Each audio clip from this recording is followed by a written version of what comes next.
Hello friend, स्वागत है आपका बीके टू जेड में।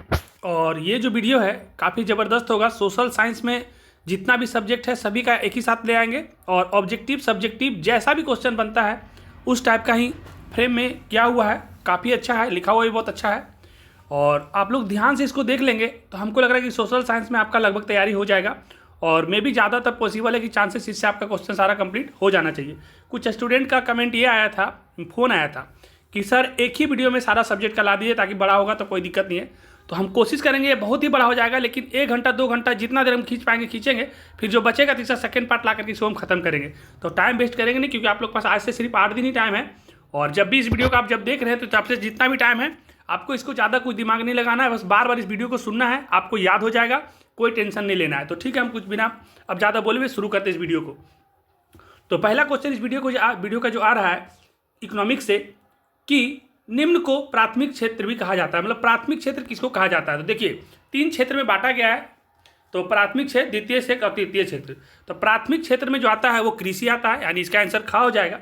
द्वितीय क्षेत्र में औद्योगिक क्षेत्र आता है और तीसरा क्षेत्र में सेवा आता है। तो इसमें प्राथमिक बोला है तो प्राथमिक यानी कृषि हो जाएगा इसका आंसर। दूसरा नंबर क्वेश्चन पूछ रहा है इनमें से कौन से देश में मिश्रित अर्थव्यवस्था है। मिश्रित अर्थव्यवस्था जहाँ पे मिला जुला अर्थव्यवस्था है, तो भारत में मिश्रित अर्थव्यवस्था है।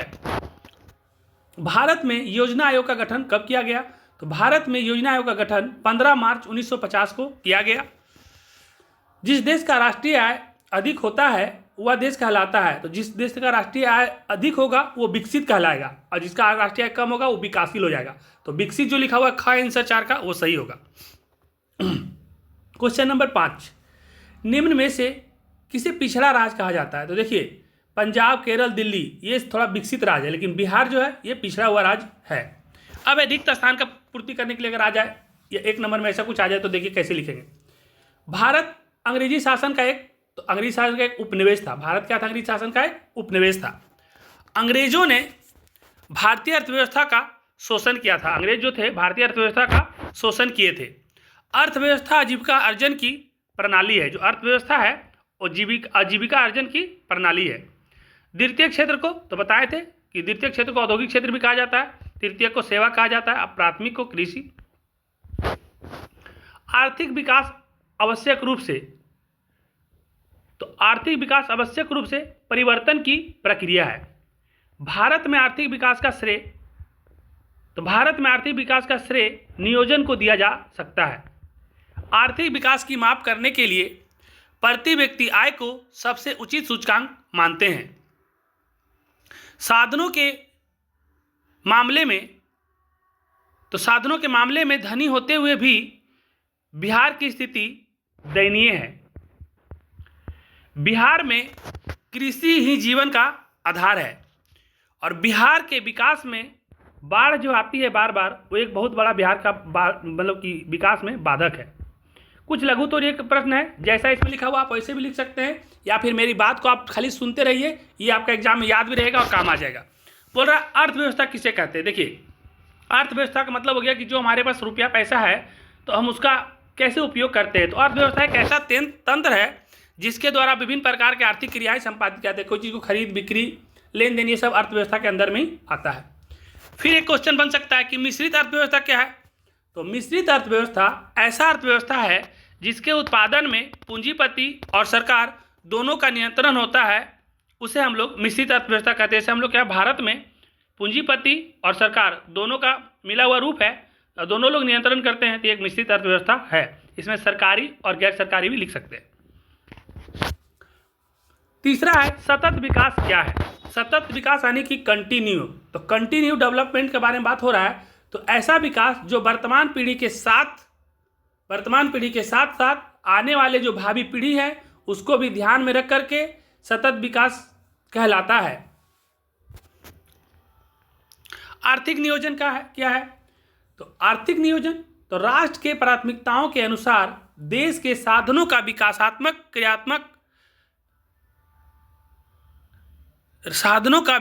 क्रियाओं में प्रयोग करना आर्थिक नियोजन कहलाता है। फिर से बोलते हैं आर्थिक नियोजन क्या है। तो राष्ट्र के प्राथमिकताओं के अनुसार देश के संसाधनों का विकासात्मक क्रियाओं में प्रयोग करना आर्थिक नियोजन कहलाता है। मानव विकास रिपोर्ट, ह्यूमन डेवलपमेंट रिपोर्ट क्या है। तो मानव विकास रिपोर्ट योजना आयोग के द्वारा जारी किया जाता है। मानव विकास रिपोर्ट अटल बिहारी वाजपेयी के द्वारा 23 अप्रैल 2002 को लागू किया गया था। तो एक ऑब्जेक्टिव में भी क्वेश्चन बन रहा है कि मानव विकास रिपोर्ट कब लाया गया था, तो 2002 में 23 अप्रैल को अटल बिहारी वाजपेयी के द्वारा लाया गया था। मानव विकास रिपोर्ट में सबसे ऊपर केरल है और सबसे नीचे बिहार है। तो अपना राज्य बिहार सबसे नीचे है मानव विकास में और सबसे आगे केरल है। नेक्स्ट क्वेश्चन बन सकता है कि आधारित संरचना यानी कि इंफ्रास्ट्रक्चर पर प्रकाश डाले।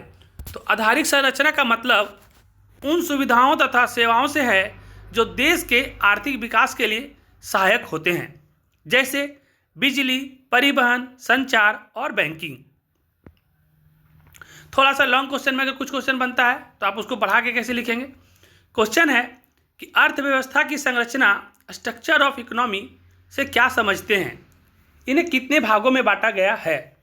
लिखेंगे कि अर्थव्यवस्था की संरचना का मतलब विभिन्न उत्पादन क्षेत्रों में इसके विभाजन से हैं।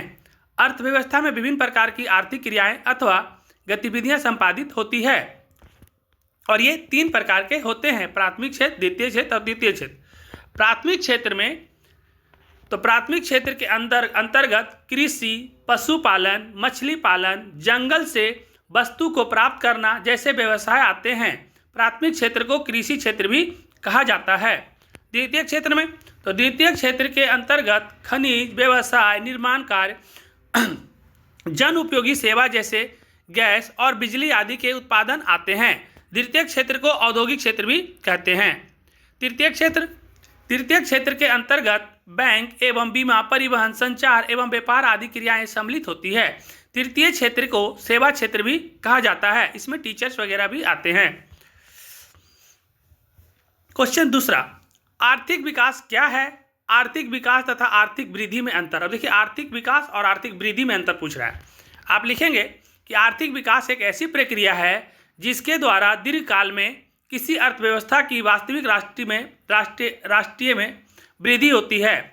आर्थिक विकास शब्द का प्रयोग विकासशील देशों के लिए किया जाता है, जबकि आर्थिक वृद्धि शब्द का प्रयोग विकसित देश के लिए किया जाता है। तीसरा क्वेश्चन है, आर्थिक विकास की माप कुछ सूचकांकों के द्वारा करें। तो आर्थिक विकास की माप के लिए कुछ सूचकांक निम्न है, जैसे राष्ट्रीय आय। किसी देश में एक वर्ष के अवधि में उत्पादित सभी वस्तुओं एवं सेवाओं के मौद्रिक मूल्य के योग को राष्ट्रीय आय कहते हैं। प्रति व्यक्ति आय, राष्ट्रीय आय को देश के कुल जनसंख्या से भाग देने पर जो भागफल आता है प्रति व्यक्ति आय कहलाता है। प्रति व्यक्ति आय बराबर आप लिख सकते हैं राष्ट्रीय आय बटा कुल जनसंख्या। मानव विकास सूचकांक, ह्यूमन डेवलपमेंट इंडेक्स। मानव विकास सूचकांक HDI संयुक्त राष्ट्र विकास UNDP कार्यक्रम के द्वारा तैयार किया जाता है। देखिए यहाँ पर एक क्वेश्चन ऑब्जेक्टिव में बन सकता है कि मानव विकास सूचकांक किसके द्वारा जारी किया जाता है, तो संयुक्त राष्ट्र विकास UNDP के द्वारा ये तैयार किया जाता है। मानव विकास रिपोर्ट HDR महबूब उल हक के निर्देश में तैयार किया गया था। और मानव विकास जो रिपोर्ट है HDR ये महबूब उल हक के निर्देश में तैयार किया गया था या किया गया है। मानव विकास सूचकांक की दर 0 से लेकर के 1 के बीच में होता है। मानव विकास के 3 सूचक हैं, जीवन आशा, शिक्षा प्राप्ति, जीवन स्तर। 2021 में HDI में 191 देश के HDI की गणना की गई थी।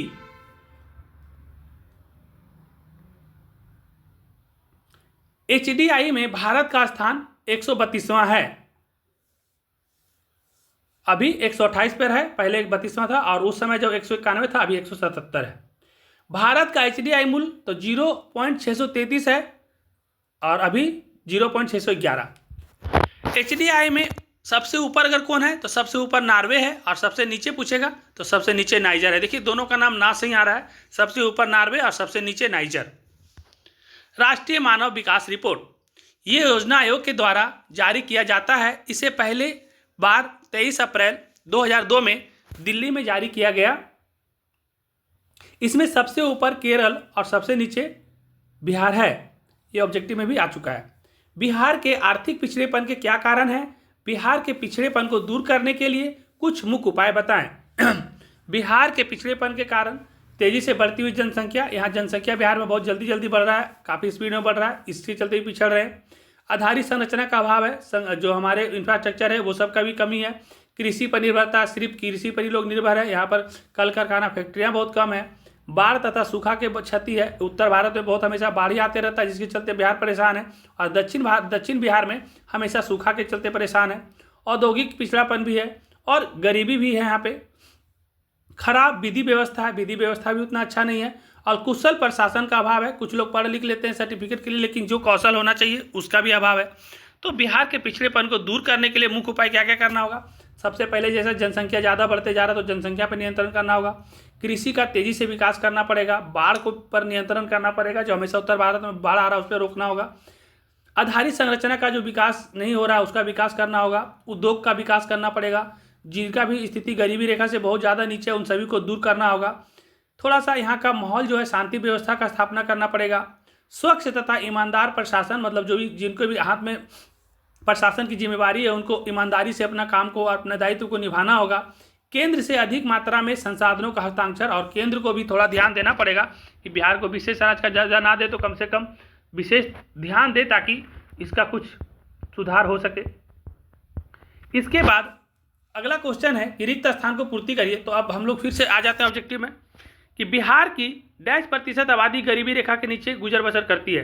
तो बिहार में 41.4% आबादी गरीबी रेखा के नीचे गुजर बसर करती है। उत्पादन, आय एवं व्यय एक चक्रीय समूह का निर्माण करते हैं। आय और व्यय जो है क्या निर्माण करते हैं? तो एक चक्रीय समूह का निर्माण करते हैं। और राष्ट्रीय आय में वृद्धि होने से प्रति व्यक्ति आय में वृद्धि होती है। अगर राष्ट्रीय आय में वृद्धि हो रहा है तो प्रति व्यक्ति आय में भी वृद्धि हो जाएगा। राष्ट्रीय आय एवं प्रति व्यक्ति आय में वृद्धि होने से विकास की क्रिया पूरी होती है। अगर राष्ट्रीय आय भी वृद्धि हो रहा है तो प्रति व्यक्ति आय बढ़ेगा और उससे विकास का भी क्रिया पूरी होता है। बिहार में वर्ष 2008-9 के बीच कुल घरेलू उत्पादन या उत्पाद 11.03% हो गया। संक्षिप्त रूप लिखना सबका, देखिए शॉर्ट जो नाम रहता है उसको पूरा करके दिखाएंगे। जीडीपी, तो जीडीपी को होता है gross domestic product. PCI, peripheral component interconnect. NSSO, national sample survey organisation. CSO, central statistic organisation. GNP, gross national product. NNP, net national product. NI, national investigation agency. और EDI, electronic data interchange. तो short name भी करने के लिए full form भी आ सकता है, तो इसको भी आप एक बार अच्छा से स्लाइड करके देख लीजिएगा। कुछ शॉर्ट क्वेश्चन में चलते हैं। आय से आप क्या समझते हैं? आय मतलब जो इनकम आपका होता है उससे आप क्या समझते हैं? तो जब कोई व्यक्ति किसी प्रकार का शारीरिक या मानसिक कार्य करता है, इसके बदले में जो पारिश्रमिक मिलता है उसे आय कहते हैं। मतलब हम जो कोई भी काम कर रहे हैं, मान लिया हम टीचिंग का काम कर रहे हैं, पढ़ा रहे हैं, और इसके बदले जो मुझे पैसा मिलता है मेरा मानसिक काम ही है, तो वो जो मेरे को पैसा मिलता है वही मेरा आय है। सकल घरेलू उत्पाद से आप क्या समझते हैं? तो एक वर्ष की अवधि में उत्पादित सभी वस्तुएं एवं सेवाओं का मूल्य, मौद्रिक मूल्य सकल घरेलू उत्पाद कहलाता है। मतलब सकल घरेलू उत्पाद से आप क्या समझते हैं? तो एक वर्ष की अवधि में जितना भी उत्पादित सभी वस्तु एवं सेवा है उसका जो मौद्रिक मूल्य है वही सकल घरेलू उत्पाद कहलाता है। प्रति व्यक्ति आय क्या है? तो देखिए प्रति व्यक्ति आय क्या है? एक वर्ष की अवधि में उत्पादित सभी वस्तुएं एवं सेवाओं का मूल्य प्रति व्यक्ति आय कहलाता है। भारत में सर्वप्रथम राष्ट्रीय आय की गणना कब और किनके द्वारा की गई थी? तो भारत की राष्ट्रीय आय की गणना करने का पहला प्रयास दादा भाई नौरोजी को 1867 में दिया गया था, और जिन्होंने प्रति व्यक्ति आय 20 रुपया होने का अनुमान लगाया था, या 120 रुपया का अनुमान लगाया था। भारत में राष्ट्रीय आय की गणना किस संस्था द्वारा की जाती है? तो आप लिखेंगे कि भारत में राष्ट्रीय आय की गणना केंद्रीय सांख्यिकी संगठन CSO, सेंट्रल स्टैटिस्टिकल ऑर्गेनाइजेशन के द्वारा की जाती है। ऑब्जेक्टिव में भी आ सकता है। यह संस्था नियमित रूप से राष्ट्रीय आय के आंकड़ों को प्रकाशित करती है। राष्ट्रीय आय की गणना में होने वाली कठिनाइयों का वर्णन करें। भारतीय राष्ट्रीय आय की गणना में निम्नलिखित कठिनाइयाँ होती है। आंकड़ों को एकत्रित करने में कठिनाइयाँ इसलिए होती है क्योंकि सही आंकड़ा उपलब्ध नहीं रहता है। दोहरी गणना की संभावना, कभी कभी एक ही वस्तुओं या सेवाओं की दोबारा गणना या दोहरी गणना कर ली जाती है। मूल्यों को मापने में कठिनाइयाँ। विभिन्न स्थानों में एक ही वस्तुओं का तथा सेवाओं का अलग अलग मूल्य को मापने में कठिनाइयाँ होती है। जैसे कहीं पर चावल का दाम 20 रुपया है और कहीं पर उसी चावल का दाम 30 रुपया होता है, तो अलग अलग जगह पे अलग अलग दाम है, तो इसीलिए दिक्कत होता है। आय का गरीबी के साथ क्या संबंध है? तो आय का गरीबी के साथ संबंध स्थापित करें बोल रहा है। तो आप लिखेंगे कि आय गरीबी के साथ बहुत गहरा संबंध है। आय का गरीबी के साथ में बहुत गहरा संबंध है। क्वेश्चन था कि आय का गरीबी के साथ कैसा संबंध है, मतलब आय का गरीबी के साथ संबंध बताना है। तो आय का गरीबी के साथ बहुत गहरा संबंध है। कैसे? तो गरीबी के कुचक्र की धारणा से प्रति व्यक्ति आय में कमी आती है।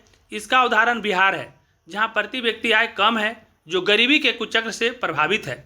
समाज का आर्थिक विकास तथा गरीबी दूर करने के लिए प्रति व्यक्ति आय और राष्ट्रीय आय उच्च होना चाहिए। मतलब समाज में अगर आपको गरीबी को दूर करना है तो प्रति व्यक्ति आय और जो शिक्षा है वो ठीक होगा, तो फिर राष्ट्र का आय उच्च होगा। दीर्घ उत्तरीय प्रश्न। अब यहाँ से कुछ लॉन्ग टाइप का क्वेश्चन बनेगा कि स्वतंत्रता प्राप्ति के बाद, जब हम लोग का देश आज़ाद हो गया, उसके बाद भारत सरकार ने कब और किस उद्देश्य से राष्ट्रीय आय समिति का गठन किया? तो स्वतंत्रता प्राप्ति के बाद भारत सरकार ने अगस्त 1949 में प्रोफेसर BC महालनोबिस की अध्यक्षता में एक राष्ट्रीय आय समिति का गठन किया। तो ये पूछ सकता है कि राष्ट्रीय आय समिति का गठन किसने किया था? तो BC महालनोबिस ने किया था, और जिसका उद्देश्य भारत के राष्ट्रीय आय के संबंध में अनुमान लगाना था। इस समिति ने अप्रैल 1951 में प्रथम रिपोर्ट प्रस्तुत की। इसमें सन 1948-49 के लिए देश के कुल राष्ट्रीय आय 8,650 करोड़ रुपये बताई गई तथा प्रति व्यक्ति आय 246.9 रुपये बताई गई। सन 1954 के बाद राष्ट्रीय आय के आंकड़ों का संकलन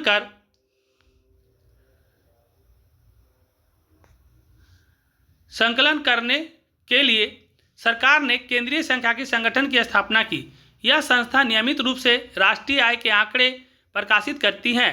राष्ट्रीय आय के सृजन में अर्थव्यवस्था के तीनों क्षेत्र के विशेष योगदान होता है। तो अर्थव्यवस्था के तीन क्षेत्र, प्राथमिक, द्वितीय और तृतीय, ये तीनों का विशेष योगदान होता है। नेक्स्ट क्वेश्चन है, राष्ट्रीय आय की परिभाषा दें। इसकी गणना की प्रमुख विधि कौन कौन सी है, ये आपको बताना है। तो राष्ट्रीय आय एक वर्ष के अवधि में उत्पादित सभी सेवाओं एवं वस्तुओं का कुल मूल्य राष्ट्रीय आय कहलाता है। इसकी गणना के लिए निम्नलिखित विधि है। जैसे पहला है उत्पादन गणना विधि। राष्ट्र के प्रति व्यक्ति आय की उत्पादन के माध्यम से अथवा मौद्रिक आय के माध्यम से प्राप्त होता है। इसकी गणना जब उत्पादन के योग के द्वारा किया जाता है तो इसे उत्पादन गणना की विधि कहते हैं। आय गणना विधि, जब राष्ट्र के व्यक्ति की आय के आधार पर राष्ट्रीय आय की गणना की जाती है उसे आय गणना विधि कहते हैं। व्यय गणना विधि, प्राप्त की गई आय व्यक्ति अपने उपयोग के लिए व्यय भी करता है, इसे व्यय गणना विधि कहते हैं। मूल्य योग विधि, उत्पादित की हुई वस्तुओं का मूल्य विभिन्न परिस्थितियों में व्यक्तियों के द्वारा किए गए प्रयास से बढ़ जाता है। ऐसे स्थिति में मूल्य आय की गणना विधि कहलाते हैं। व्यवसायिक गणना विधि, जब राष्ट्रीय आय गणना व्यवसायिक संरचना के आधार पर किया जाता है तो इसे व्यवसायिक गणना विधि कहते हैं। प्रति व्यक्ति और राष्ट्रीय आय में अंतर स्पष्ट करें। तो देखिए, प्रति व्यक्ति आय राष्ट्रीय आय में कुल जनसंख्या से भाग देने पर जो भागफल आता है उसे प्रति व्यक्ति आय कहते हैं। प्रति व्यक्ति आय होता है राष्ट्र की आय बटा कुल जनसंख्या, और राष्ट्रीय आय क्या होता है? एक वर्ष की अवधि में उत्पादित सभी सेवाओं एवं वस्तुओं के मूल्य राष्ट्रीय आय कहलाता है। नेक्स्ट क्वेश्चन है कि राष्ट्रीय आय में वृद्धि भारतीय विकास के लिए किस तरह से लाभप्रद है, वर्णन करें। किसी भी देश के विकास को उस देश के राष्ट्रीय आय के द्वारा मापा जाता है। जिस देश का राष्ट्रीय आय जितना होता है वह उस देश का उतना ही विकसित अथवा अमीर होता है। वस्तुओं के अधिक उत्पादन तथा राष्ट्रीय आय अधिक होने पर ही हम राष्ट्र के उचित आर्थिक विकास की स्थिति को पा सकते हैं। नेक्स्ट क्वेश्चन, विकास में प्रति व्यक्ति आय पर संक्षिप्त टिप्पणी लिखिए। तो देखिए, प्रति व्यक्ति आय में बढ़ोतरी होने से उत्पादन की मांग में बढ़ोतरी होगी।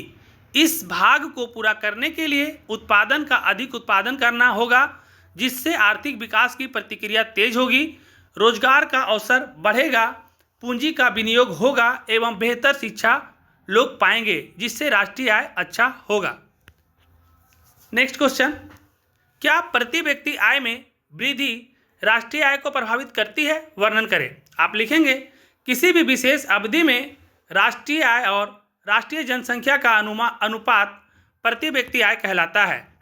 यहाँ प्रति व्यक्ति आय का अर्थ लोगों के व्यक्तिगत आय से लगाया जाना है। जब किसी देश में रोजगार में वृद्धि होती है तो सब तौर पर लोगों की आय में वृद्धि होती है, जिससे उनके जीवन स्तर बेहतर होता जाता है।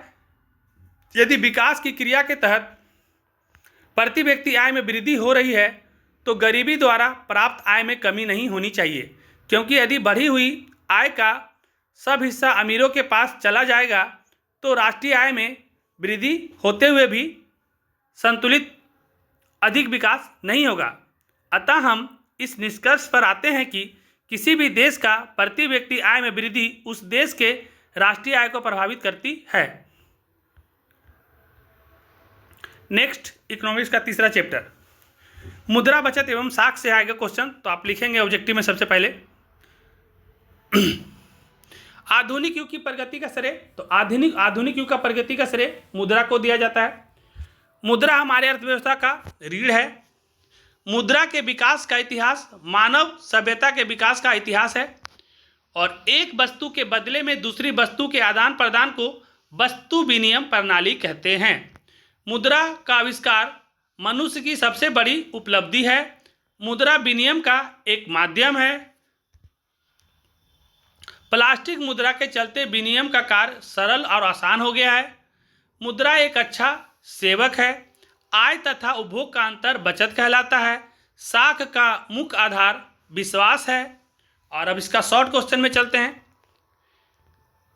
वस्तु विनिमय क्या है? एक वस्तु का दूसरी वस्तु से आदान प्रदान करना वस्तु विनिमय कहलाता है। जैसे आम से लीची का आदान प्रदान कर लिए, चावल से गेहूं बदल के ले लिए, ये वस्तु विनिमय प्रणाली कहलाता है। मौद्रिक प्रणाली क्या है? मौद्रिक प्रणाली क्या है? तो मुद्रा से वस्तु एवं सेवाओं का आदान प्रदान मौद्रिक प्रणाली कहता है। जैसे हम पैसा लिए और चावल ले लिए तो मौद्रिक प्रणाली हो जाएगा। मुद्रा की परिभाषा दें। मुद्रा क्या है? यानी पैसा। तो मुद्रा विनिमय का एक माध्यम है। कोई चीज़ को खरीदने उतने का बेचने का एक माध्यम है।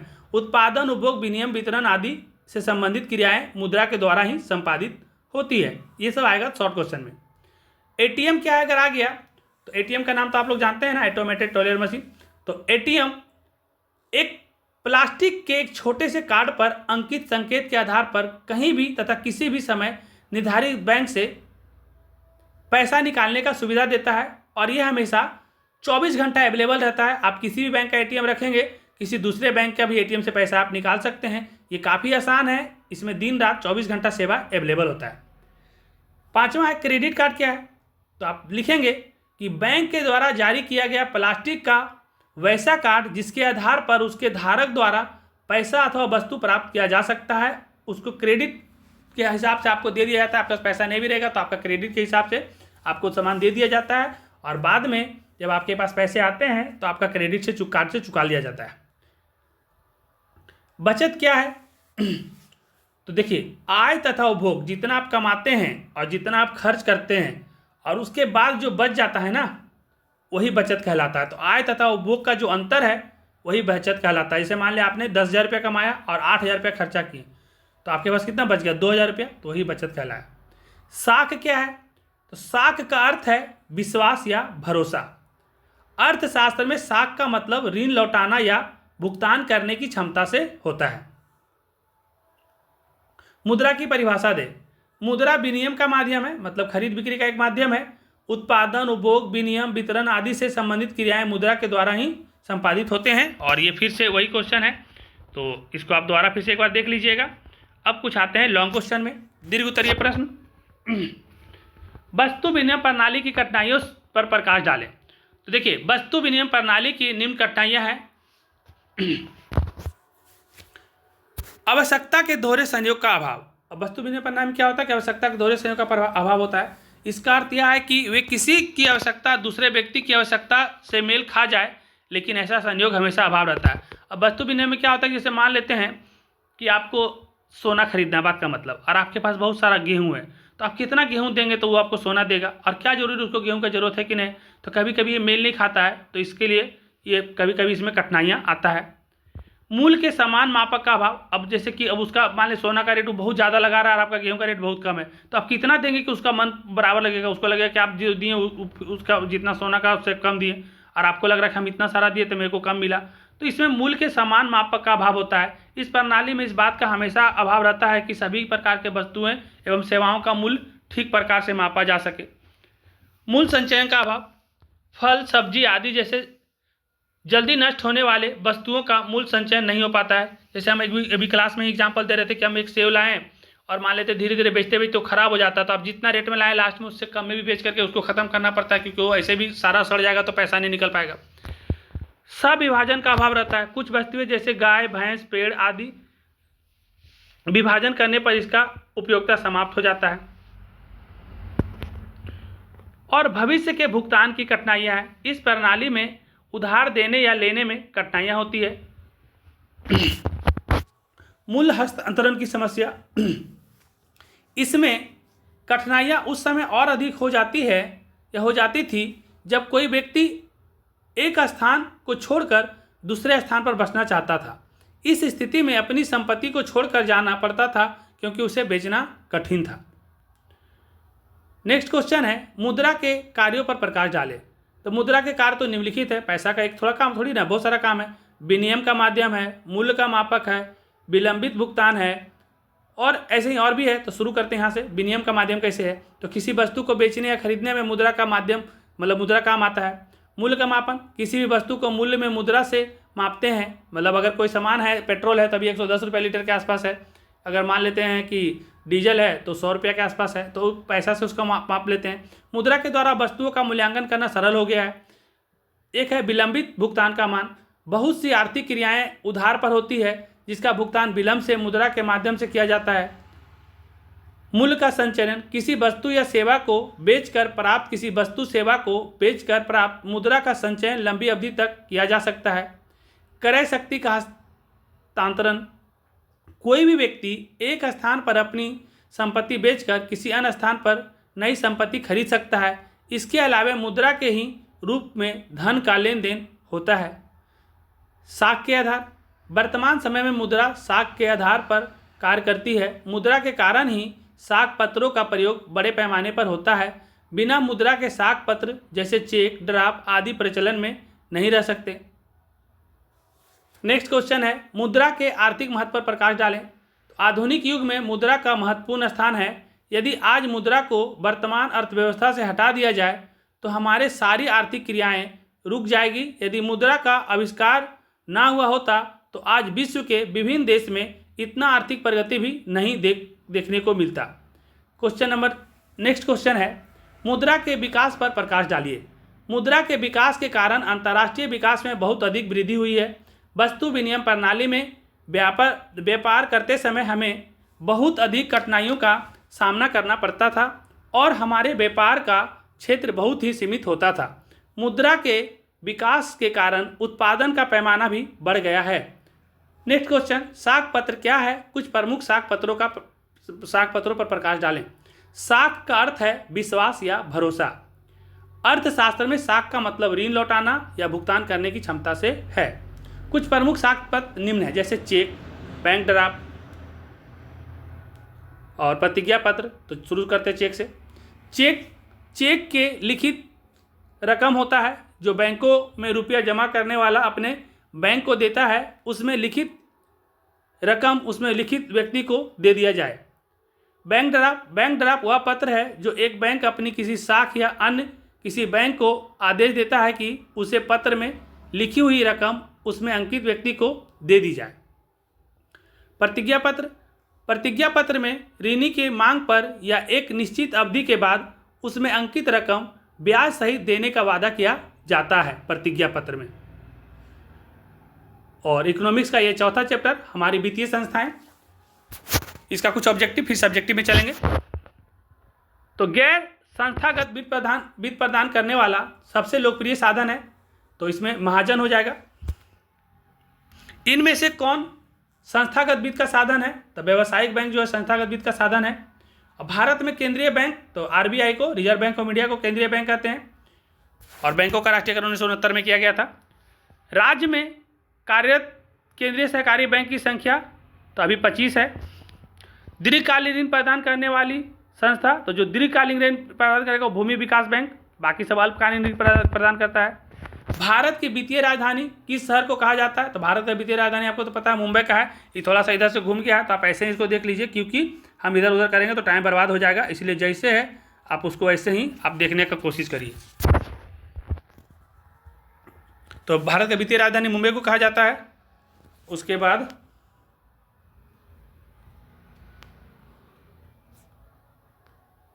भारत का वित्तीय राजधानी मुंबई। सहकारिता प्रांतीय सरकार का हस्तांतरित विषय कब बनी? तो 1919 में। देश में अभी कार्य क्षेत्र ग्रामीण बैंक की संख्या है तो 196। व्यावसायिक बैंक का राष्ट्रीयकरण 1969 में। और फिर यहाँ से आ जाता है रिक्त स्थानों की पूर्ति करना है। साख अथवा ऋण की आवश्यकताओं की पूर्ति वित्तीय संस्थाओं द्वारा की जाती है, और ग्रामीण क्षेत्र में साहूकार द्वारा प्राप्त ऋण की प्रतिशत मात्रा 30% है। अब ठीक हो जाएगा, अब आगे बढ़ते हैं। प्राथमिक कृषि साख समिति कृषकों को ऋण प्रदान करती है, तो अल्पकालीन। सिर्फ भूमि विकास बैंक जो है ना वही दीर्घकालीन देता है, बाकी सब अल्पकालीन ऋण ही देता है। भारतीय रिजर्व बैंक का स्थापना तो 1 अप्रैल 1935 को हुआ था। इसका राष्ट्रीयकरण 1949 में हुआ है, और भारतीय रिजर्व बैंक का मुख्यालय मुंबई में है। वित्तीय संस्थाएं किसी भी देश का तो मेरुदंड होता है। वित्तीय संस्थाएं किसी भी देश का मेरुदंड माना जाता है। स्वयं सहायता समूह में लगभग 15 से 20 सदस्य होते हैं। स्वयं सहायता समूह जो चलता है गाँव में, उसमें 15 से 20 सदस्य होते हैं। 15 से 20 सदस्य होते हैं। एसएचजी में बचत और ऋण संबंधित अधिकार निर्णय समूह के सदस्य लेते हैं। अब व्यावसायिक बैंक 4 प्रकार की जमा राशि को स्वीकार करती है। भारतीय पूंजी बाजार दीर्घकालीन वित्तीय सहायता प्रदान करती है। भारत का जो पूंजी बाजार है वो दीर्घकालीन वित्तीय सहायता प्रदान करती है। सूक्ष्म वित्त योजना के द्वारा छोटा या लघु पैमाने पर साख अथवा ऋण की सुविधा उपलब्ध होता है। अब इसका शॉर्ट क्वेश्चन में चलते हैं इस चैप्टर का।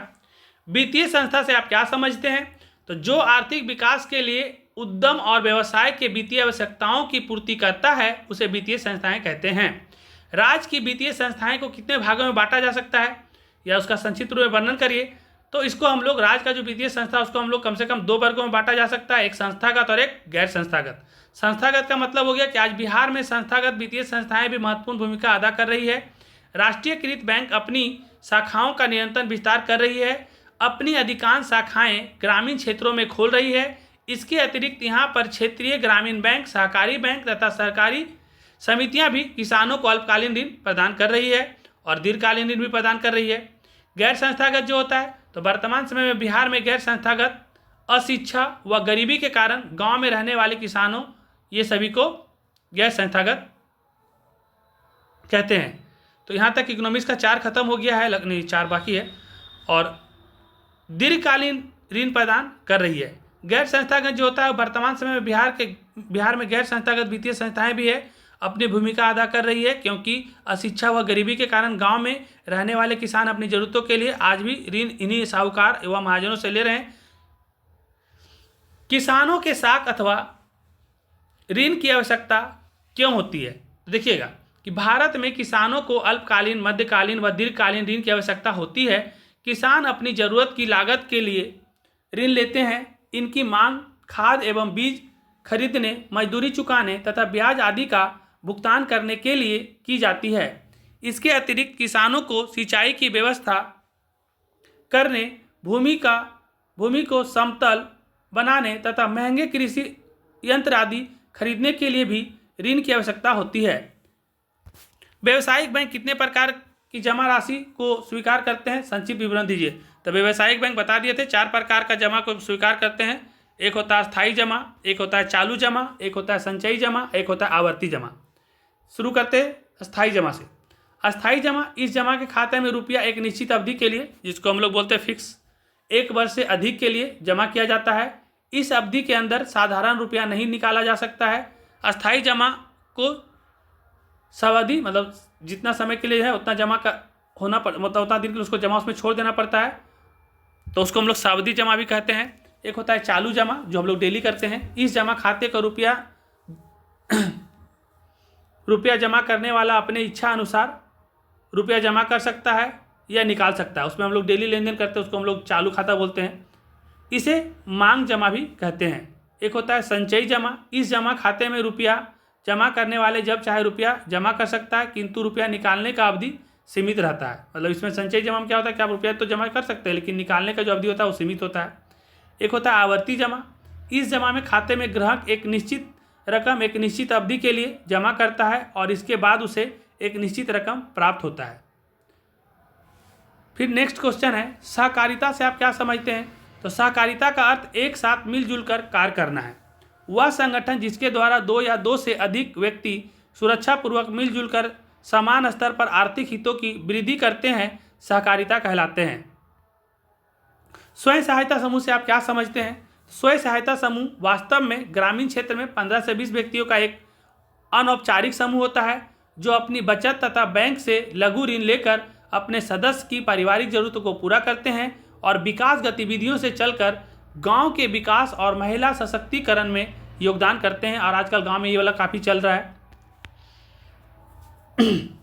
नेक्स्ट क्वेश्चन है कि भारत में सहकारिता की शुरुआत किस प्रकार हुई, इसका संक्षिप्त में वर्णन करिए। तो लिखेंगे कि 1904 में सहकारिता साख समिति विधान पारित हुआ। सहकारिता समिति के कार्य प्रणाली में सुधार करने के लिए 1912 में एक और अधिनियम बनाया गया। सहकारी समिति की प्रगति की समीक्षा एवं इसके विकास की रूपरेखा निर्धारण करने के लिए 1914 में मैकक्लेगन समिति नियुक्त की गई और 1919 में सहकारिता प्रांतीय सरकार का हस्तांतरित विषय बन गई। नेक्स्ट क्वेश्चन सूक्ष्म वित्त योजना को परिभाषित करें। सूक्ष्म वित्त योजना के द्वारा गांव, कस्बा या जिला में गरीब परिवारों को सहायता समूह से जोड़कर ऋण मुहैया कराया जाता है। दीर्घ क्वेश्चन में मतलब बड़ा वाला लॉन्ग क्वेश्चन में क्वेश्चन है राष्ट्रीय वित्तीय संस्थान किसे कहते हैं, इसे कितने भागों में बांटा जा सकता है, इसका वर्णन करें। तो राष्ट्रीय वित्तीय संस्थान ऐसी वित्तीय संस्था है जो देश के लिए वित्तीय आवश्यकताओं की पूर्ति करती है, उसे राष्ट्रीय वित्तीय संस्थाएं कहते हैं। इसे दो भागों में बांटा गया है, पहला भारतीय मुद्रा बाजार और दूसरा है भारतीय पूंजी बाजार। भारतीय मुद्रा बाजार तो ऐसा मौद्रिक बाजार जहां उद्योग एवं व्यवसाय के क्षेत्र के लिए अल्पकालीन एवं मध्यकालीन वित्तीय व्यवस्था का प्रबंधन किया जाता है। भारतीय पूंजी बाजार ऐसा मौद्रिक बाजार जहां उद्योग एवं व्यवसाय के क्षेत्र के लिए दीर्घकालीन वित्तीय व्यवस्था का प्रबंधन किया जाता है। नेक्स्ट क्वेश्चन है राज्य स्तरीय संस्थागत वित्तीय स्रोत के कार्यों का वर्णन करें। तो राज्य स्तरीय संस्था ऐसे वित्तीय संस्था जो राज्य स्तर पर वित्त प्रदान करती है राज्य स्तरीय वित्तीय संस्था कहलाती है। ये दो तरह के होते हैं। इसमें संस्थागत वित्तीय स्रोत के कार्य निम्न हैं। एक है सहकारी बैंक। यह बैंक बिहार के किसान को अल्पकालीन, मध्यकालीन तथा दीर्घकालीन ऋण उपलब्ध कराते हैं। प्राथमिक सहकारी समितियां, ये समितियां ग्रामीण स्तर पर कृषि क्षेत्र के लिए अल्पकालीन ऋणों की आवश्यकता की पूर्ति करती है। एक भूमि विकास बैंक, ये तो आपको पता है दीर्घकालीन देता है। तो यह वह बैंक है जो राज्य के किसानों को भूमि को बंधक रखकर दीर्घकालीन ऋण उपलब्ध कराती है। एक है व्यावसायिक बैंक। इस राज्य में व्यावसायिक बैंक किसानों को साख की सुविधा दे रही है। और क्षेत्रीय ग्रामीण बैंक, ये बैंक सीमांत एवं छोटे किसानों, कारीगरों तथा अन्य काम वर्गों या अन्य कमजोर वर्ग के ऋण मुहैया करा रही है, जो क्षेत्रीय ग्रामीण बैंक है। नेक्स्ट क्वेश्चन है व्यावसायिक बैंक के प्रमुख कार्यों का विवेचना करें। तो व्यावसायिक बैंक के प्रमुख कार्य निम्न है, जैसे जमा राशि को स्वीकार करना। उसके बाद आगे पढ़ के बताते हैं। जमा राशि को स्वीकार करना, इस बैंक का सर्वाधिक महत्वपूर्ण कार्य अपने ग्राहकों को बचत राशि को जमा करना। ये बैंक पर यह अपने ग्राहकों को बचत राशि को अस्थायी जमा, चालू जमा, संचयी जमा तथा आवर्ती जमा आदि 4 तरह के खातों में जमा करती है। दूसरा है ऋण प्रदान करना। व्यावसायिक बैंक का दूसरा मूल्य कार्य लोगों को ऋण प्रदान करना है। व्यावसायिक बैंक जमा रुपया में से एक निश्चित राशि नगद कोष में रखकर शेष राशि को व्यक्तियों के बीच ऋण के रूप में दे दिया जाता है। समान उपयोगिता संबंधित कार्य तीसरा है, समान उपयोगिता संबंधित कार्य। व्यावसायिक बैंक समान उपयोगी संबंधित कार्य के रूप में यात्री चेक एवं साख प्रमाण पत्र जारी करना, लॉकर की सुविधा, एटीएम एवं क्रेडिट कार्ड की सुविधा, व्यापारिक सूचनाएं एवं आंकड़े एकत्रित आदि कार्य भी करते हैं। चौथा है एजेंसी संबंधित कार्य। व्यावसायिक बैंक एजेंसी संबंधित कार्य के रूप में चेक, बिल एवं ड्राफ्ट का संकलन, ब्याज तथा लाभांश का संकलन, ऋण तथा बीमे की किस्त का भुगतान, प्रतिभूतियों का क्रय विक्रय आदि कार्य भी करते हैं। और इसके बाद नेक्स्ट क्वेश्चन है कि सहकारिता के मूल तत्व क्या है, राज्य के विकास में इसकी भूमिका का वर्णन करें। तो सहकारिता का अर्थ एक साथ मिलजुल कर कार्य करना, वह संगठन जिसके द्वारा दो या दो से अधिक व्यक्ति सुरक्षापूर्वक मिलजुल कर समान स्तर पर आर्थिक हितों की वृद्धि करते हैं, सहकारिता कहलाते हैं। सहकारिता के 3 आधारभूत सिद्धांत है। सहकारिता संगठन की सदस्यता स्वैच्छिक होती है, सहकारिता का प्रबंध और संचालन जनतांत्रात्मक आधार पर होता है, और तीसरा सहकारिता का आर्थिक उद्देश्य में नैतिक और सामाजिक तत्व शामिल रहते हैं। नेक्स्ट, स्वयं सहायता समूह में महिलाएं किस प्रकार अपनी अहम भूमिका निभाते हैं, वर्णन करिए। तो लिखेंगे स्वयं सहायता समूह वास्तव में ग्रामीण क्षेत्र में 15 से 20 व्यक्तियों का एक अनौपचारिक समूह होता है जो अपनी बचत तथा बैंक से लघु ऋण लेकर अपने सदस्य की पारिवारिक जरूरतों को पूरा करते हैं और विकास गतिविधियों में चलकर गांव के विकास और महिलाएं सशक्तिकरण में योगदान करते हैं। स्वयं सहायता समूह के माध्यम से सामाजिक पहलुओं जैसे स्वास्थ्य, घरेलू हिंसा तथा अन्य विषयों पर चर्चा करती है। इस प्रकार स्वयं सहायता समूह की महिलाएं ग्रामीण निर्धनों को संगठित कर उन्हें जागरूक बनाती है। महिलाएं ऐसे समूह से जुड़कर अपना तथा अपने परिवार का आर्थिक विकास करती है। और ये इकोनॉमिक्स का 5वां चैप्टर है। आज इकोनॉमिक्स का सारा खत्म ही कर देते हैं। रोजगार एवं सेवाएं। तो आर्थिक विकास का तीसरा क्षेत्र क्या है? तो आर्थिक विकास का जो तीसरा क्षेत्र है तो आपको पता है सेवा है। पहला क्या है? पहला कृषि है, दूसरा क्या है? उद्योग है। मानव विकास के प्रमुख घटक हैं। तो मानव विकास के प्रमुख 5 घटक हैं, ये हम बता चुके हैं। कौन बीमारू राज्य नहीं है? देखिए कौन नहीं है बोल दिया, तो मध्य प्रदेश, उड़ीसा, कर्नाटक और बिहार। तो इसमें से बोल रहा है कि कौन बीमारू राज्य नहीं है, तो बिहार, मध्य प्रदेश, उड़ीसा, ये तीनों का हालत बहुत ही खराब है, बीमारू राज्य, लेकिन कर्नाटक इसमें नहीं है। कौन सी सेवा गैर सरकारी है? तो गैर सरकारी बोल रहा है ना, तो सैन्य सेवा सरकारी, वित्त सेवा सरकारी, रेल सेवा सरकारी, मॉल, ये सब जो है ये सरकारी नहीं है। कौन सी सेवा गैर सरकारी? तो यही हो गया मॉल। ऊर्जा के प्रमुख स्रोत क्या है? तो ऊर्जा का प्रमुख स्रोत क्या है? कोयला, पेट्रोलियम, विद्युत, तो ये सब हो जाएगा। अब कुछ शॉर्ट क्वेश्चन लेकर चलते हैं। आउटसोर्सिंग किसे कहते हैं? देखिए इसको हम लोग बहुत अच्छा से क्लास में पढ़ाए थे। बहुराष्ट्रीय कंपनियां या अन्य कंपनियों से संबंध कर नियमित सेवाएं स्वयं कंपनी के बजाय किसी बाहरी या विदेशी स्रोत से संस्था या समूह से प्राप्त करती है। ऐसे सेवाओं को बाह्य स्रोत या क्रिया प्रौद्योगिकी के व्यापक प्रसार में काफ़ी महत्व हो जाती है। बहुराष्ट्रीय कंपनियां क्या करते हैं ना कि दूसरे कंपनी से टाइप करके, है ना, और जब अपना बाहरी स्रोत से इनकम का सोर्स बढ़ा लेते हैं ना, वही आउटसोर्सिंग होता है। आप इसको जैसे लिखा वैसे भी लिख के याद कर सकते हैं। सूचना प्रौद्योगिकी, इंफॉर्मेशन टेक्नोलॉजी से जुड़े 5 सेवा क्षेत्र के बारे में बतलाइए। तो इंफॉर्मेशन टेक्नोलॉजी आईटी से क्या क्या जुड़ा हुआ है? तो आजकल आप देखिए टेलीफोन आईटी से जुड़ा हुआ है, फैम्स, इंटरनेट, मोबाइल, न्यूज़पेपर, आप जो न्यूज़ चैनल देखते हैं ये सब क्या है? सब उसी से जुड़ा हुआ है, आईटी से जुड़ा हुआ है। देश या विदेश में सूचना प्रौद्योगिकी के आ जाने से कोई भी सूचना आसानी से कहीं भी पहुंचा जा सकता है। सूचना प्रौद्योगिकी के आ जाने से लोगों को एक शहर से दूसरे शहर की खबर आसानी से और बहुत ही जल्द पता चल जाता है, तुरंत। सरकारी सेवा किसे कहते हैं? तो देखिए देश या राज्य की सरकारों को अपने कार्यों को संपादन करने के लिए नागरिकों से सेवा खरीदनी पड़ती है। इस प्रकार सरकार द्वारा कराए गए कार्य को सरकारी सेवा कहते हैं, जिसमें क्या क्या आता है? तो प्रशासनिक सेवा, सैन्य सेवा, रेल सेवा, वायुयान सेवा, शिक्षा सेवा, अभियंत्रण सेवा, बस सेवा, स्वास्थ्य सेवा, वित्त सेवा, बैंकिंग सेवा, ये सब जितना भी है ये सरकार क्या करता है कि इसका वैकेंसी करवा करके और इस काम करवाने के लिए, है ना, काम को संपादन करवाने के लिए अपने अंदर रख करके सरकारी सेवा करवाती है। नेक्स्ट क्वेश्चन है गैर सरकारी सेवा क्या है, जिस प्राइवेट वाला में। तो गैर सरकारी सेवा किसे कहते हैं? तो सरकारी सेवा से अलग सेवाएं आम नागरिकों के द्वारा खरीदी जाती है, वे गैर सरकारी सेवा कहलाते हैं। जैसे कृषि क्षेत्र में काम करना पूर्णतः गैर सरकारी सेवा है। इसी प्रकार निजी कल कारखानों में काम करना तथा स्वयं रोजगार करना गैर सरकारी है। ये सब गैर सरकारी सेवाएं हैं। इनमें से बस, ट्रैक्टर, टैक्सी, यातायात सेवाएं हैं। किसी भी डॉक्टर के द्वारा निजी क्लिनिक चलाना गैर सरकारी सेवाएं हैं। जो ट्यूशन पढ़ाते हैं वो भी गैर सरकारी है। आधारभूत संरचना किसे कहते हैं? आधारभूत संरचना को दो भागों में बांटा गया है, एक आर्थिक और एक दूसरा गैर आर्थिक। आर्थिक आधारभूत संरचना में 4 क्षेत्र आता है, बैंकिंग, ऊर्जा, यातायात, संचार।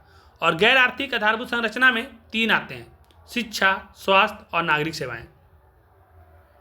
नेक्स्ट क्वेश्चन है रोजगार और सेवाएं में क्या संबंध है? तो देखिए लिखेंगे रोजगार से तात्पर्य वैसे काम से है जिसे कोई व्यक्ति अपनी पूंजी या बैंक से ऋण लेकर चलाता है। रोजगार से यह निश्चित नहीं है कि आय प्राप्त होगी ही, कारण कि इसमें कभी कभी घाटा भी उठाना पड़ता है। किसी सरकारी या गैर सरकारी संस्थाओं में काम करके आय प्राप्त करना सेवा है। सेवा में आय निश्चित है, इसमें घाटा की कोई भी चांस नहीं रहता है।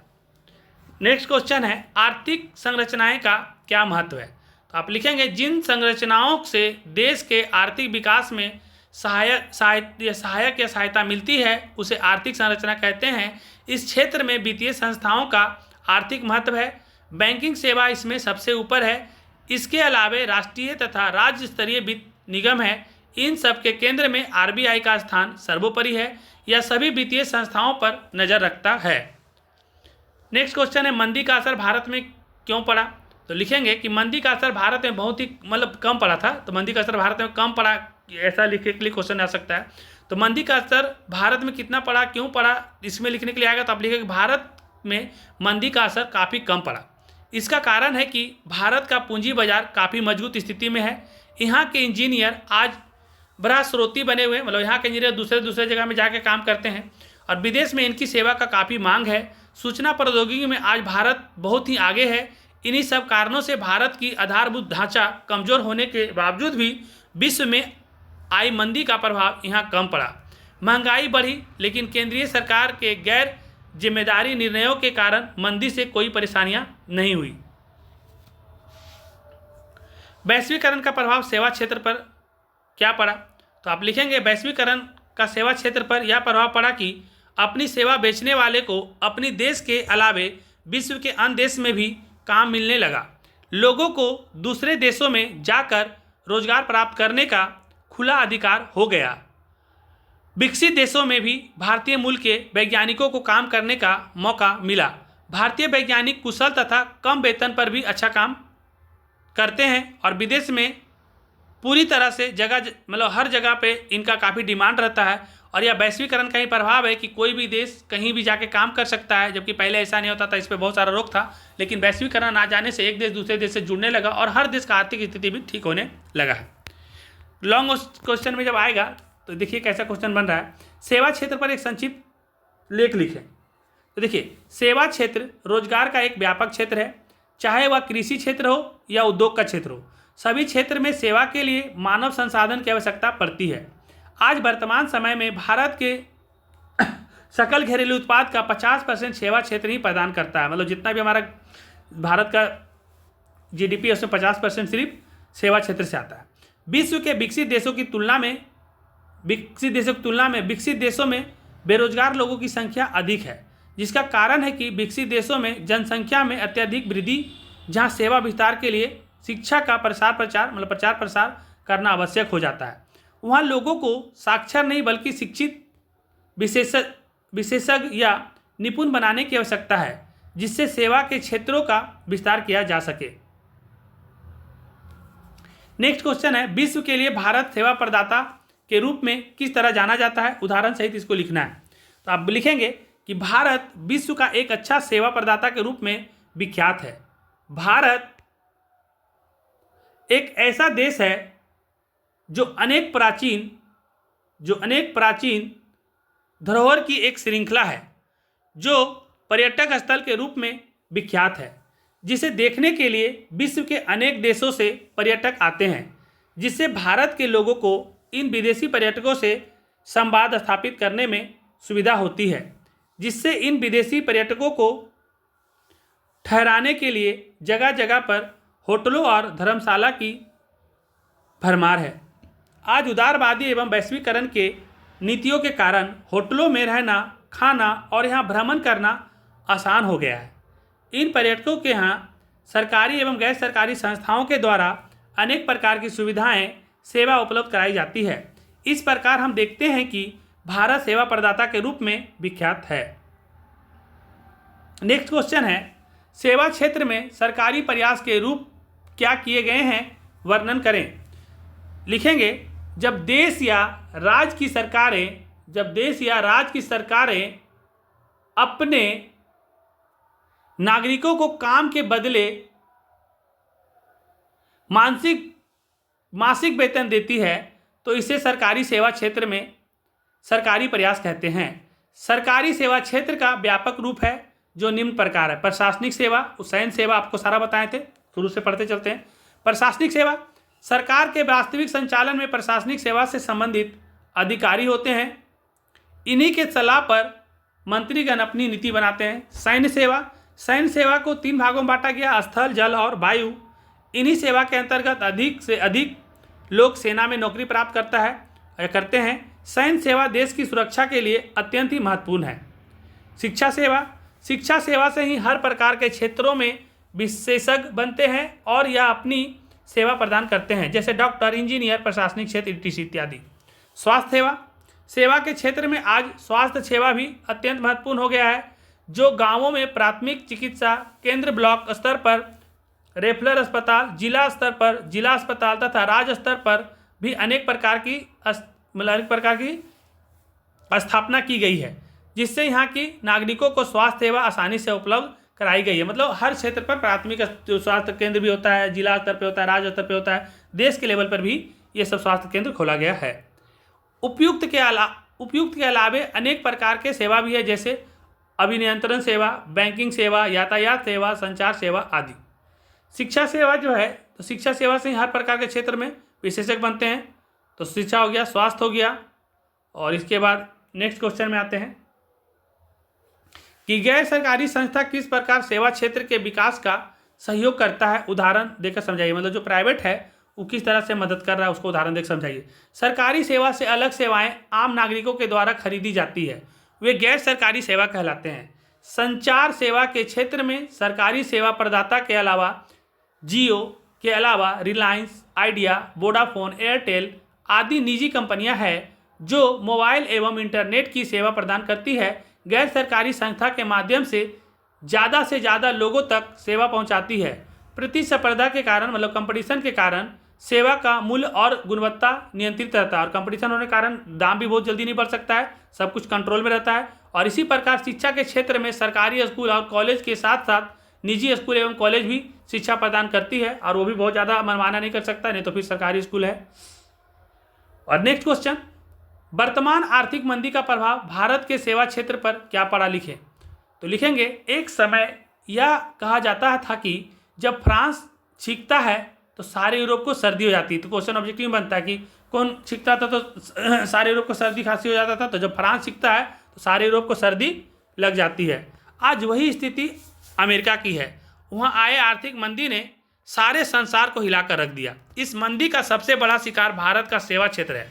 विकसित राष्ट्रों से तकनीक वैज्ञानिकों की छटनी करके रोजगार से मुक्त कर दिया गया। इसका प्रभाव भारत के उन वैज्ञानिकों पर पड़ा जो दूसरे राष्ट्र में रोजगार कर रहे हैं। अमेरिका में कई बैंक दिवालिया हो गए हैं तथा कितने ही वित्तीय संस्था को बंद करना पड़ा है। भारत के सेवा क्षेत्र पर भी उसका असर देखने को मिला, और सबसे ज़्यादा सूचना एवं प्रौद्योगिकी के क्षेत्र में हमारे इंजीनियर आज भी वहाँ बहस्रोती, मतलब बाहर से जाके काम करने वाले हैं। भारत में कार्यरत अनेक विदेशी कंपनियां ने छटनी करनी प्रारंभ कर दी है। और भारत में भी जितना विदेश का कंपनी काम करी वहाँ से भी लोगों को निकालना शुरू कर दिया गया है। भारत के अन्य क्षेत्रों में इसका प्रभाव नगण्य रहा है, परंतु सेवा क्षेत्र पर इसका प्रभाव सर्वाधिक देखा गया है। यहाँ पर तकनीकी बेरोजगारी सर्वाधिक देखी गई है। और इकोनॉमिक्स का छठा चैप्टर है, आप लोग हड़बड़ाइएगा नहीं, जैसे जैसे हो रहा है एक एक बार इसको सुनिए और ज़्यादा लिखने उखने का कोशिश नहीं करिए। बस जो आपको लग रहा है कि इंपॉर्टेंट है यार इसको आप नहीं पढ़े हैं उसी को सिर्फ लिखिएगा।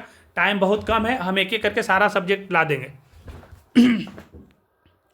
वैश्वीकरण, तो नई आर्थिक नीति में किसे सम्मिलित किया गया है? तो नई आर्थिक नीति में उदारीकरण, निजीकरण और वैश्वीकरण इस सभी को सम्मिलित किया गया है। वैश्वीकरण के मुख्य अंग कितने हैं? तो वैश्वीकरण के मुख्य अंग 5 है।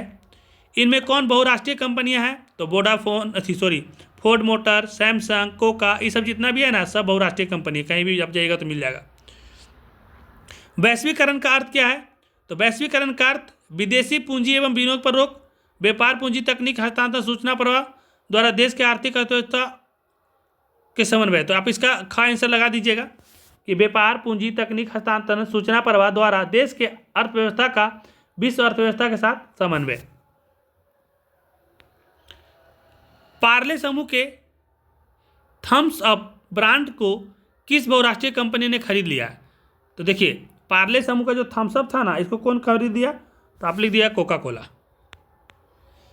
अब हो गया कि रिक्त स्थान अगर रह गया तो कैसे लिखेंगे? तो वैश्वीकरण का अर्थ है देश की अर्थव्यवस्था का या देश की अर्थव्यवस्था को विश्व की अर्थव्यवस्था से जोड़ना। व्यापार पूंजी, तकनीक हस्तांतरण, सूचना प्रवाह के माध्यम से वैश्वीकरण को बढ़ावा मिलता है।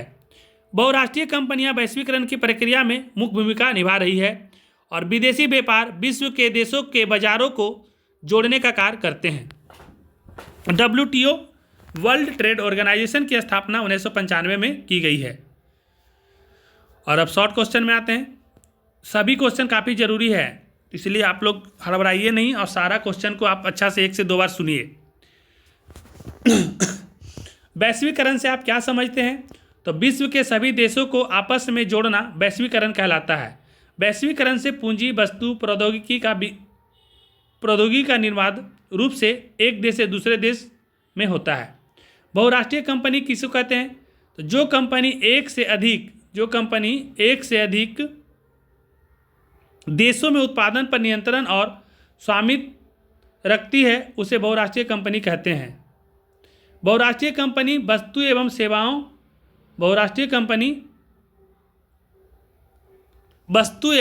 सेवाओं का उत्पादन विश्व स्तर पर करती है, जैसे फोर्ड मोटर, कोका कोला इत्यादि। विश्व बाजार संगठन क्या है? यह कब और क्यों स्थापित किया गया? तो आप लिखेंगे कि विश्व व्यापार संगठन एक अंतर्राष्ट्रीय संगठन है। विश्व व्यापार संगठन अंतर्राष्ट्रीय व्यापार से संबंधित नियमों को निर्धारित करता है। विश्व व्यापार संगठन का उद्देश्य अंतर्राष्ट्रीय व्यापार को उदार बनाना है। विश्व व्यापार संगठन की स्थापना 1995 में की गई थी। विश्व व्यापार संगठन का मुख्यालय जेनेवा में है। विश्व व्यापार संगठन में 149 सदस्य हैं और भारत में सन 1991 में आर्थिक सुधारों से आप क्या समझते हैं? तो आप इसका आंसर लिखिएगा कि सन 1991 में भारत के वित्त मंत्री के रूप में डॉक्टर मनमोहन सिंह थे, जिनके प्रयास से LPG की नीति लाई गई। तो पूछा जाएगा ऑब्जेक्टिव में भी कभी कि LPG नीति किनके टाइम में लाया गया? तो मनमोहन सिंह के द्वारा लाया गया था। कब? 1991 में, जिससे भारत की अनेक आर्थिक प्रगति भी हुई। उदारीकरण के कारण सरकार ने जब कोटा, परमिट और तरह तरह के अनावश्यक प्रतिबंधों को हटाया तो तेज़ी से विदेशी निवेश भारत में होने लगे। निजीकरण की नीति के अंतर्गत घाटे में चल रहे अनेक उद्योग को निजी कंपनी के हवाले किया। इसके बाद यही कंपनी लाभ प्रदान करने लगी। मतलब सोचिए, निजी करने से वही कंपनी जो सरकार घाटा में जा रहा था उसको फायदा में पहुंच गया। वैश्वीकरण के कारण जहां भारत में अनेक बहुराष्ट्रीय कंपनियां ने निवेश किए, वहीं भारतीय कंपनियां ने भी उद्योग एवं पूंजी का विस्तार प्रारंभ कर दिया। नेक्स्ट क्वेश्चन है, उदारीकरण को परिभाषित करिए। तो सरकार द्वारा लगाए गए सभी अनावश्यक नियंत्रणों तथा प्रतिबंधों जैसे लाइसेंस, कोटा आदि को हटाना उदारीकरण कहलाता है। नेक्स्ट क्वेश्चन है, निजीकरण से आप क्या समझते हैं? तो सरकारी कंपनी को निजी हाथों में देना निजीकरण कहलाता है। अगर सरकारी कंपनी को प्राइवेट करता है एक तरह से निजीकरण हो जाता है। आर्थिक सुधारों के अंतर्गत भारत सरकार ने 1991 में इस नीति की शुरुआत की है। तो उदारीकरण जो नीति निजीकरण शुरुआत 1991 में शुरू हुआ है। कुछ लॉन्ग क्वेश्चन का क्वेश्चन देख लीजिए। एक बहुराष्ट्रीय कंपनी द्वारा किसी देश में अपनी उत्पादन इकाई लगाने के निर्णय पर किन बातों का प्रभाव पड़ता है? तो जब कोई बहुराष्ट्रीय कंपनी किसी देश में अपनी उत्पादन इकाई लगाती है तो इससे कई तरह के प्रभाव पड़ते हैं, जैसे रोजगार, आर्थिक विकास, भुगतान संतुलन, जीवन स्तर, ये सब। तो रोजगार के बारे में चलते शुरू करते हैं। रोजगार बहुराष्ट्रीय कंपनी जिस देश में लगती है उस देश में बड़े पैमाने पर लोगों को रोजगार का अवसर पैदा होती है। आर्थिक विकास, बहुराष्ट्रीय कंपनियों के कारण मेजबान देश जहाँ पे बहुराष्ट्रीय कंपनी जाती है लगती है उस देश का राष्ट्रीय आय बढ़ने लगती है। भुगतान संतुलन, बहुराष्ट्रीय कंपनियों के द्वारा मेजबान देश जहाँ पे लगती है जिस देश में उसका नियति को बढ़ती है, मतलब उसका जो है भुगतान संतुलन बढ़ जाता है, जिससे भुगतान संतुलन में सुधार हो जाता है। वहाँ का जीवन स्तर, बहुराष्ट्रीय कंपनियाँ बेहतरीन गुणवत्ता के उत्पाद और सेवाएं उपलब्ध कराती है जिससे लोगों का जीवन स्तर में सुधार होता है। और अंतर्राष्ट्रीय व्यापार, बहुराष्ट्रीय कंपनियां दुनिया की अर्थव्यवस्था को जोड़ती है तो इसलिए पूरा देश एक देश दूसरे देश से व्यापार जुड़ जाता है। स्थानीय कंपनियों के साथ सहयोग, बहुराष्ट्रीय कंपनियां स्थानीय जो लोकल कंपनियां होती है उसके साथ मिलकर उत्पाद स्थापित करती है, इससे स्थानीय कंपनियों को कई फायदे होते हैं। विदेशी निवेश, बहुराष्ट्रीय कंपनियों के कारण देश के प्रत्यक्ष विदेशी निवेश FDI बढ़ती है। नेक्स्ट क्वेश्चन है, वैश्वीकरण का बिहार पर पड़े प्रभाव को बताइए। तो लिखेंगे वैश्वीकरण का बिहार पर सकारात्मक एवं नकारात्मक दोनों प्रभाव पड़ा है। जो इस तरह से सकारात्मक प्रभाव क्या पड़ा है, तो कृषि के उत्पादन में वृद्धि हुआ। वैश्वीकरण से क्या हो गया है कि कृषि के उत्पादन में वृद्धि हुई है, विश्व के कृषि उत्पादन में उल्लेखनीय वृद्धि हुई है, निर्यात में वृद्धि हुई है, बिहार के किए गए निर्यात में वृद्धि हुई है, विदेशी प्रत्यक्ष विनियोग की प्राप्ति, विभिन्न देशों द्वारा बिहार के विदेशी प्रत्यक्ष विनियोग भी किया गया है। शुद्ध राज्य घरेलू उत्पादन में वृद्धि, बिहार में शुद्ध राज्य घरेलू उत्पादन में वृद्धि हुआ है।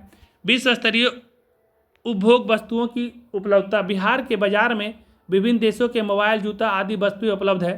रोजगार के अवसर में वृद्धि, बिहार के लोगों के लिए विदेशी एवं देश के अन्य भागों में रोजगार के नए अवसर उपलब्ध हुए हैं।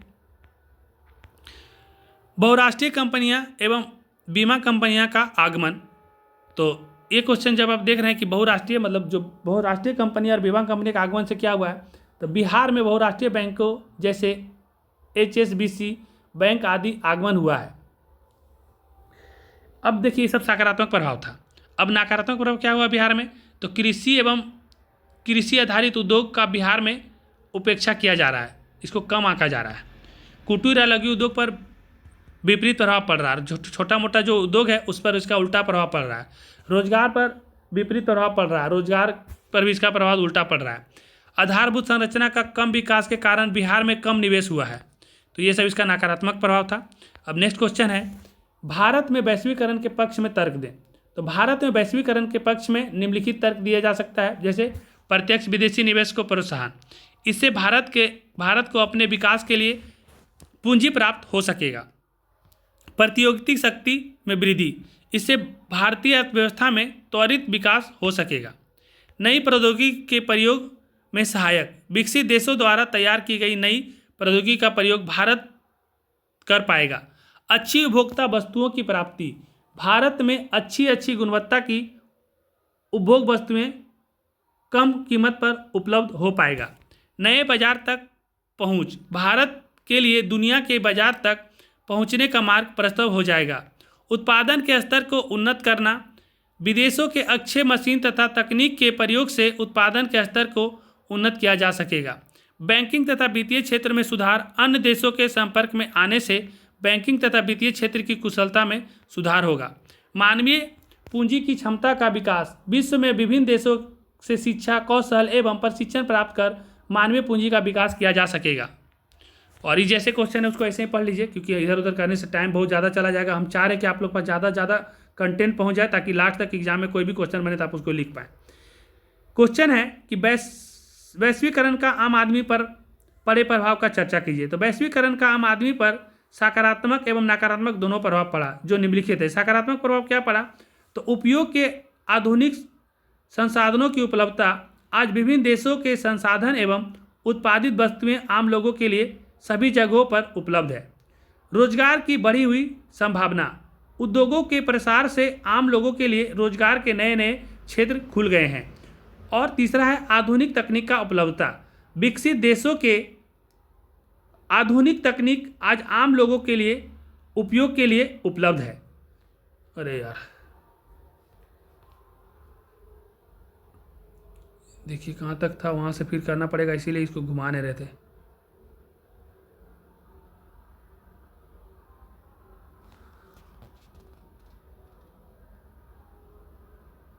वैश्वीकरण बिहार पर पड़े गए सकारात्मक और नकारात्मक प्रभाव हो गया था। बहुराष्ट्रीय कंपनी ये हो गया था। और नई प्रौद्योगिकी सहायता, अच्छी कदम, उत्पादन के स्तर को उन्नत करना, मानवीय पूंजी की क्षमता का विकास करना, और वैश्वीकरण पर आदमी पर पड़े गए प्रभाव। वैश्वीकरण सकारात्मक प्रभाव, नकारात्मक प्रभाव। ठीक है, एक काम करते हैं हम लोग ना, पेज नंबर 60 तक कर लिए हैं, ऐसे करके याद रख लेते हैं। और आप लोग को अच्छा लग रहा है या नहीं भी अच्छा लग रहा है तो पढ़ना तो पड़ेगा ही ना, एग्जाम है तो अच्छा और ख़राब से कोई मतलब नहीं। जितना हम करवाए हैं इसको आप 1-2 बार सुन लीजिए, इसके बाद हम टाइम निकाल करके पेज नंबर 60 के बाद से फिर से हम शुरू करेंगे। पेज नंबर 60 ही तक रखते हैं, और पेज नंबर 60 के बाद से जो है ना, हम यहाँ से पेज नंबर 63 से हम लिख के रख लेते हैं। पेज नंबर 63 से हम फिर से शुरू करेंगे, 63 नहीं 64 से शुरू करेंगे। 63 तक हो गया है, 64 हो गया है, 65 से हम लोग ये वाला ही कर रहे थे तो 65 तक हम कर दिए हैं। 66 से हम लोग फिर से शुरू करेंगे। पेज नंबर 66 हम लिख कर रख देते हैं, इसके आगे हम फिर से शुरू करेंगे, क्योंकि बहुत सारा क्वेश्चन आप लोग को सब मिला करके लाना है जो आपको सुनना पड़ेगा। तो ठीक है, अच्छा लगेगा तो लाइक करिएगा। अब बाकी लाइक और शेयर सब्सक्राइब से ज़्यादा जरूरी है कि आप लोग का एग्जाम अच्छा जाए। तो अभी हम ये सब ज़्यादा चीज़ नहीं बोलेंगे, अच्छा लगेगा तो लाइक करके रखिए, आपके पास नोटिफिकेशन चला जाएगा। धन्यवाद। इसको समाप्त कर रहे हैं, बहुत ही लंबा हो गया।